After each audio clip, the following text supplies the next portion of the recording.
రక్షకుడును ప్రభునైన యేసుక్రీస్తు నామములో మీ అందరికీ హృదయపూర్వక వందనములు. ఈరోజు దేవుని వాగ్దానము హెబ్రీయులకు రాసినటువంటి పత్రిక 3వ అధ్యాయము 1వ వచనము. ఇందువలన పరలోక సంబంధమైన పిలుపులో పాలు పొందిన పరిశుద్ధ సహోదరులారా, మనము ఒప్పుకొనిన దానికి అపోస్తలుడును ప్రధాన యాజకుడునైన యేసు మీద లక్ష్యముంచుడి. హల్లెలూయా.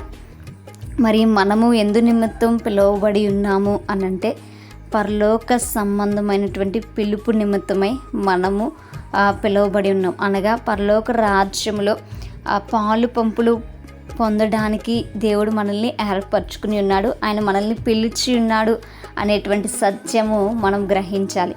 మనల్ని ఆయన పరిశుద్ధ సంఘముగా, పరిశుద్ధమైనటువంటి బిడలముగా ఆయన మనల్ని చేసి ఉన్నాడు. మరి మనం ఈ విషయాన్ని జ్ఞాపకం చేసుకునేటువంటి వారముగా మనం ఉండాలి. ఆయనతో పాటు మనం పరములో ఉండాలని ఆయన మనల్ని పిలుస్తూ ఉన్నాడు.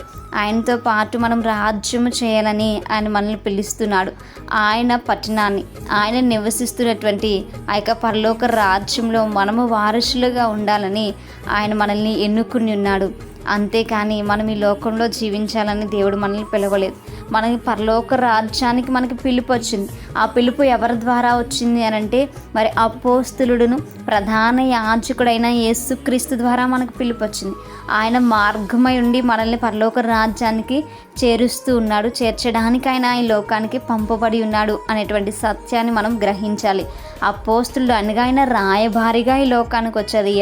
ఎవరికి రాయబారి అని అంటే మనకిని తండ్రి అయిన దేవునికి ఆయన రాయబారిగా ఈ లోకానికి వచ్చినాడు. మరి సర్వ పాపం నుంచి విడిపించి మనల్ని ఈ లోకం నుంచి దేవుని యొక్క రాజ్యానికి చేర్చడానికి ఆయన అపోస్తలుడుగా ఉన్నాడు. ఆయన ప్రధాన యాజకుడుగా ఉన్నాడు. మన పాపానికి తగినటువంటి ప్రాయశ్చిత్తము లేదా బలిని అర్పించేటువంటి ప్రధాన యాజకుడుగా మరి యేసుక్రీస్తు వారు ఈ లోకానికి వచ్చి ఉన్నారు. కనుక మనము ఎవరిని నమ్మాలి, మనం ఎవరిపైన లక్ష్యం ఉంచాలి అంటే యేసుక్రీస్తు వారిపైన మనము లక్ష్యం ఉంచేటువంటి వారముగా ఉండాలి. ఎందుకు అనంటే మరి మనము ఆయన మనకు ప్రధాన యాజకుడిగా వచ్చినాడు. మన కొరకు ఆయన ప్రాణం పెట్టి ఉన్నాడు. కనుక మనము లోకం పైన కాదు, కానీ మన లక్ష్యము మరి యేసుక్రీస్తు వారి పైన మనం పెట్టినప్పుడు ఆయన మనల్ని ఎక్కడికి తీసుకుని వెళ్తారు అని అంటే పరలోక రాజ్యానికి ఆయన మనల్ని తీసుకెళ్తారు. నిత్యత్వంలోనికి మనల్ని ఆయన తీసుకుని వెళ్తారు. కనుక మనము మరి పరిశుద్ధమైనటువంటి ఆ యొక్క పరలోక రాజ్యానికి ప్రవేశించాలి అంటే మనము యేసుక్రీస్తు వారి పైన లక్ష్యం ఉంచాలి. ఆయన మార్గంలో నడిచేటువంటి వారము ఉండాలి. ఆయన గొప్ప రాయబారిగా ఉన్నారు అనేటువంటి సత్యాన్ని ఎరిగి ఆయన మనకి ఇచ్చినటువంటి పిలుపును మనం గనక స్వీకరించి ఆయనను వెంబడించినట్లయితే మనము ఆ రాజ్యాన్ని స్వతంత్రించుకుంటాం. అటువంటి కృప దేవుడు మనందరికీ కూడా దయచేయునుగాక. ఆమేన్. ప్రార్థించుకుందాం. పరిశుద్ధుడా, మహాగణుడా, గొప్పవాడ, ఆది సంబుద్ధుడు అయినటువంటి మా దేవా, మీకు వందనాలు.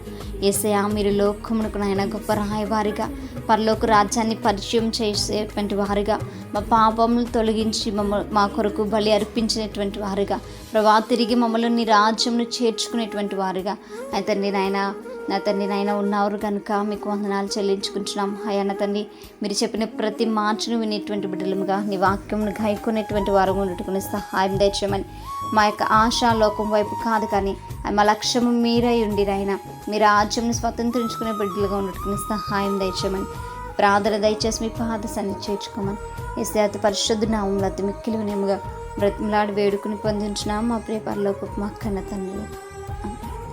Praise the Lord everyone. May God bless you all.